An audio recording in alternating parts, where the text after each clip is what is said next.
because ultimately I'm going to ask everybody to be sure and stop by this table over here that says Advocacy Works. This event is ultimately about these three communities coming together and voting.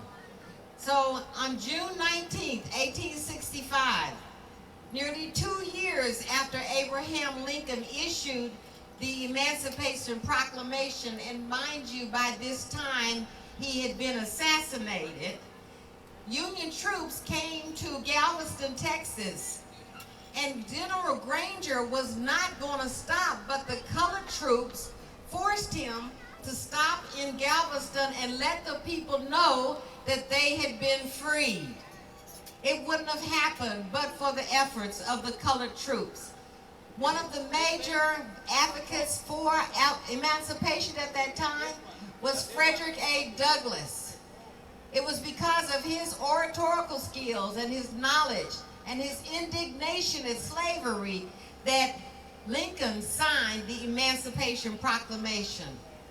1 year later, clearly 1 year after that, Oklahoma, the Indian tribes, had to sign treaties because they sided with the Confederacy and had to release their slaves as well. But this was 1 year after the law took effect in Texas. Because formerly enslaved black people, because people that look like me and a lot of us out here, because we continue to fight for justice, equality, and ultimately the right to vote, all communities now have the right to vote. And that's something to celebrate really about Juneteenth. Juneteenth represents the freedom which is best celebrated by voting. It's a way of acknowledging past faults. You've heard us talk about curing divisions and moving towards a more perfect union. In other words, again, Juneteenth is best celebrated by voting.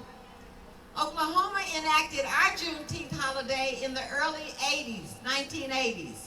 I was privileged to be the writer for that legislation sponsored by Representative Don Ross of Tulsa and the late Maxine Horner, the senator from Tulsa. A total of 46 states, including Oklahoma, made Juneteenth a recognized holiday. Today, yesterday, was actually the day we celebrate Juneteenth in Oklahoma. However, last year, and this is why all of these celebrations are happening all over the city and all over the country, last year the federal government made Juneteenth a national holiday. Say yay! We just got to make sure we know what it's about. It's not just about taking off. It's about getting the message that you have a duty to now vote because we's free. All right? Together today we have Native, Black Americans, and Latinos, the three communities that are most affected by everything bad and least affected by everything good. Things like joblessness. Anybody know anybody unemployed? Homelessness. Anybody know somebody who's unhoused? Right? Health care that some of us can get and others can't. Mass incarceration. Anybody know somebody that's been in prison? Environmental injustice. And looking at last night's weather, climate change. Yes, all of these issues disproportionately affect melanated people. So we're gathered here today with three communities that have the power. You have the power. Native, Hispanic, and Latino, and African American. When we don't vote, we're putting our family, our children, our grandchildren's future in someone's hand, someone else's hand. Voting is our responsibility. Again, I'm going to ask everybody to please visit our table to find out what voting is all about, to get educated. We want you to take the survey about why people don't vote. We want to figure that out, and we want to debunk those myths. And we want to tell you what to do when you have an elected official who's not doing what they promised. You have a way to fix that by voting. So our last goal today is to make sure that you have a strategy that guarantees that you vote. So please, today and every day, celebrate Juneteenth by making sure that you vote, that you get 10 others to vote, and that they get 10 others to vote. Together, in unity, we can change what happens on 23rd and Martin Luther King. It's not about what happens in D.C. It's about, 23rd and Lincoln. It's not about what happens in Washington, D.C. It's about what happens here in Oklahoma. And when we don't vote, any and everything is happening. So please, if you take away nothing today, be sure to go to our table, but be sure and just apply to vote by mail. Thanks so much, and I look forward to seeing you all during the day. Thank you. Y'all give it up again for Connie Johnson. Let me get up here. Lauren Lee is about to kill it on his guitar. You ready? Yeah. I want you to know that I did not apply myself. I want to say that. So I asked her, she's right where I was in this moment. Like, so I'll get off the stage. Okay. Okay. I swear I asked all the right questions. Not be up here. So we can be very strong I on swear. stage. We can be very strong on stage. Woo. God bless y'all. Y'all give it up for Lauren Lee. Dr. Lauren Lee. Dr. Lauren Lee. My name is Dr. Lauren Lee. I am a music professor. I spent the past 20 years before coming here on the East Coast teaching at a bunch of different historically black colleges. I was a black college band director at a couple of places back east in Georgia, South Carolina, North Carolina. And I've been involved in music for a lot of years. But the thing I like to do with music is like to try to build the community. Whatever we're doing in the community to help the community get better, it's going to help us all rise. And so this particular instrument is a 12-string touch-style guitar, and it's a custom-made instrument. There's only a few people in the country that play it, and nobody's out there playing anything that's really going to uplift the community. And then ain't nobody playing anything on this instrument for black people. So there's multiple reasons why I do it. And so I took all my skill as a music theory teacher, as a professor, composition, writing all this stuff, and I said I have to create something that's going to impact the world in a good way. So I'm going to just do a little quick sound check to make sure. If the sound guy could give me a little more on stage, that'd be great. And I'm just going to play a little bit while he does that.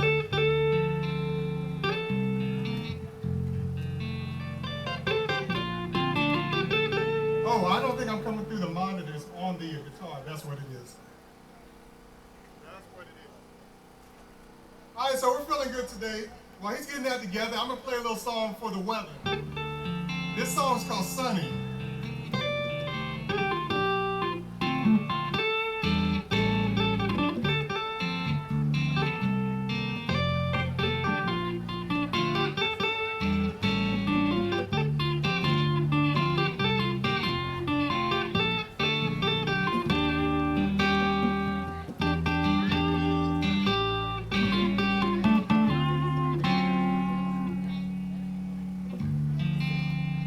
Now I'm going to back it up just a little bit, and then if you can turn up the overall volume, I'll be ready to start.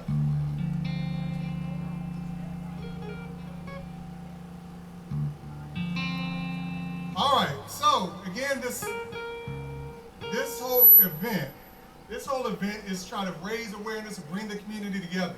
So I'm going to put on a little beat to help us, and I have our dear sister here that's here with us on today. Sometimes they make me feel like I don't know what I'm talking about whenever I say some event happens, and it might be race-based, and they were like, no, there's nothing racist about that. I had somebody try to make me feel a little crazy about something.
that makes me want to play another song that has some sound in the monitor.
What we're doing out here today, we're trying to wake up everybody. So I thought the song kind of worked for that. Trying to get everybody to stay woke.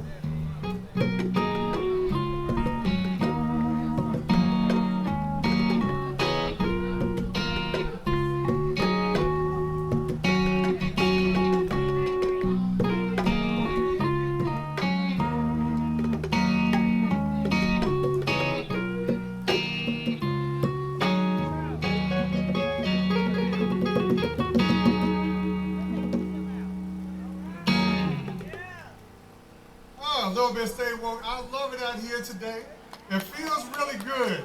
And you guys look really good. I played in front of ugly crowds. You guys are a good looking crowd and everything. You know, I surveyed that before I started. I'm like, what's the ratio to good versus not? And so I do that sometimes. You ever do that? You do it all the time. We do it all the time. All right, so I'm going to play another song here.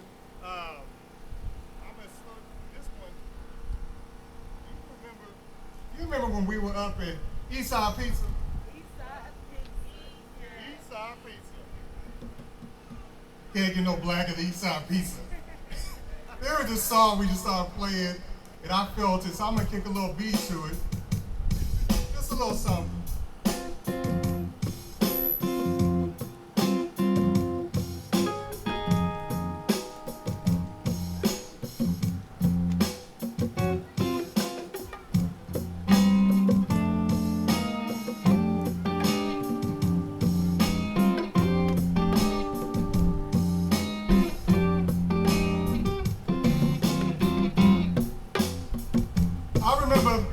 I'm going to dedicate this to somebody I saw when I was driving past downtown the other week.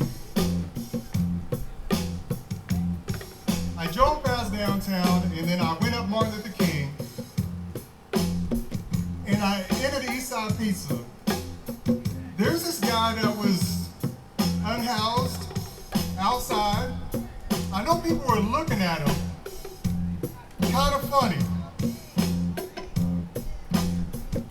Homeless, unhoused. I can tell he wasn't groomed, but just looking at him, I knew there was something about him. He may not have been on his A game today, but there was a day.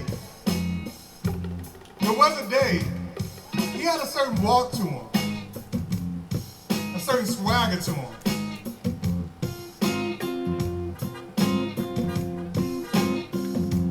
I want to kick up a little more bass so we can feel this. I want you to feel his swagger.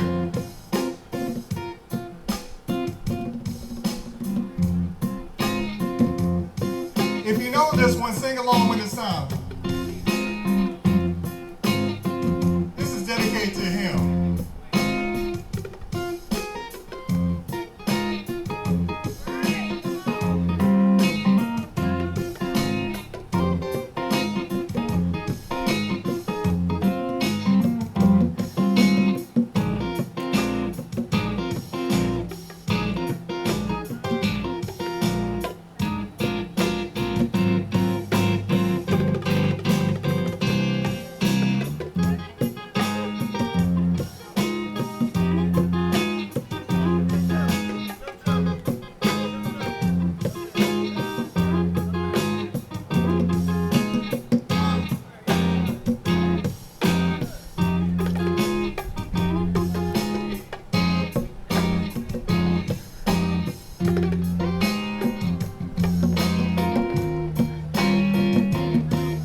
dedicated a little bit to that man I saw. He's just trying to stay alive.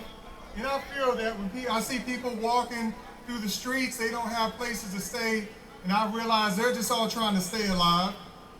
We just see them show up here in Oklahoma City, but we don't realize that a lot of these small towns around Oklahoma give the homeless people bus tickets to Oklahoma City, and that's how they end up here, telling him that Oklahoma City would take care of them. And so we really have to watch out for that and watch out for them to make sure that we don't try to hate them. I see him rolling big time. I see him over there. I'm gonna do one last song here.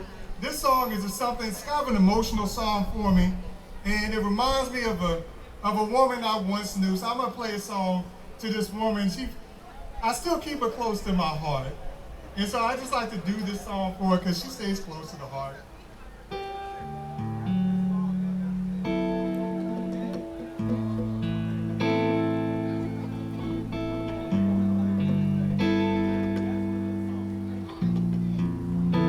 Everybody liking your Daniel Caesar?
Thank you again, I'm Lauren Lee. I appreciate you all on today. Enjoy the rest of the day.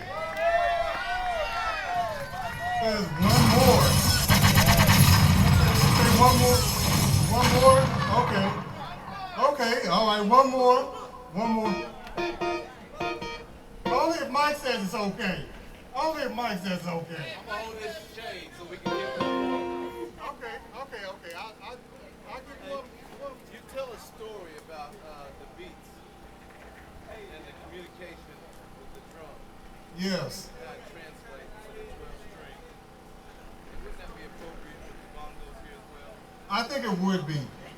I was talking the other day at another part of this whole ceremony on Friday, which talked about how, thank you, sir. As a music professor, I taught a lot of courses to try to figure out and help students understand why beats are so important. In the African understanding, the rhythms are everything. The whole universe is rhythm. Everything is rhythm. And we can also prove this because without rhythm, you all would be dead right now, right? We talk about abortion stuff and everything. How do we tell a baby is first alive in the womb? What do we do? The heartbeat in the womb. Then they say that's the first sign of, look, the devil trying to mess with me. That's with the microphone. That's the first sign of life. And what's the last sign of life? They check your what? Check your pulse. They're looking for a drum inside of you. And that drum has to stay steady. So the understanding of all the original people of the earth was that the beat was the most important thing to everything. We also communicate the beats. That's where Morse code comes from. We were doing Morse code all throughout history. I used to bring in a lot of the African professors to my classes, and they would teach the students how you can spell somebody's name with the drum. You can say sentences. You can tell people what to do. That's what we were doing. So whenever African people came over to the United States, white people quickly had to realize that, oh my gosh, these black people are talking to each other, because every time these drums would go off, like somebody would get, a slave master would get poisoned, black people would run away, so they quickly realized the drum was so important that they had to make drums illegal. So during slavery in the United States, in the South, drums were illegal. So we just went to hand clapping. But with everything we do with any African-derived music, everything is a combination of turning every instrument into a drum. So right now you're gonna see, you have a drummer over here, a percussionist, playing over here in what sounds a lot like the talking drum, because everything turns into the talking drum. I like that. Everything turns into the talking drum. And so give me something about right here with that talking drum. Now I'm gonna put something to it. Now with everything that comes in, about right here, look. With everything that comes in, it has to become a drum. So this is no longer bass. If I can get more from this signal over here, and if I put another part into it, it has to create a new rhythm.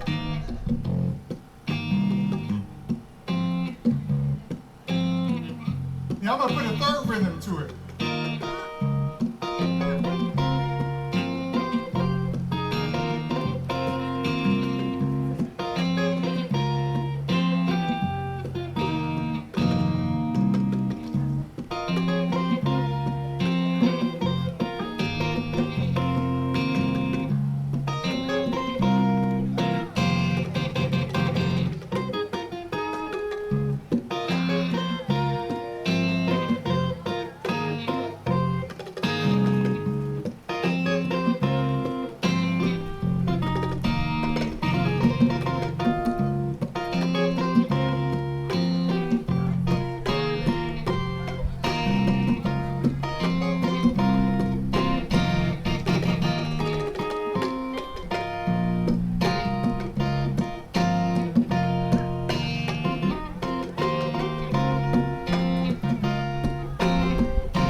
so much. So good to see you. Oh my God, it's good to see you out here.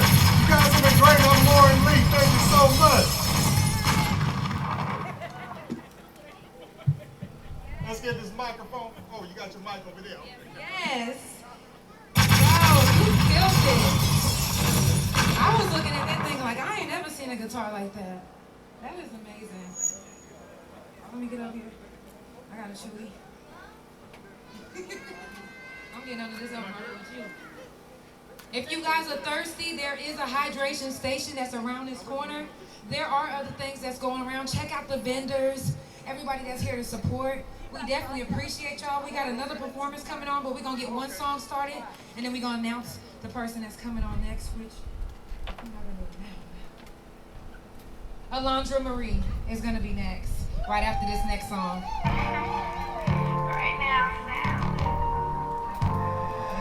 That be with the hit maker.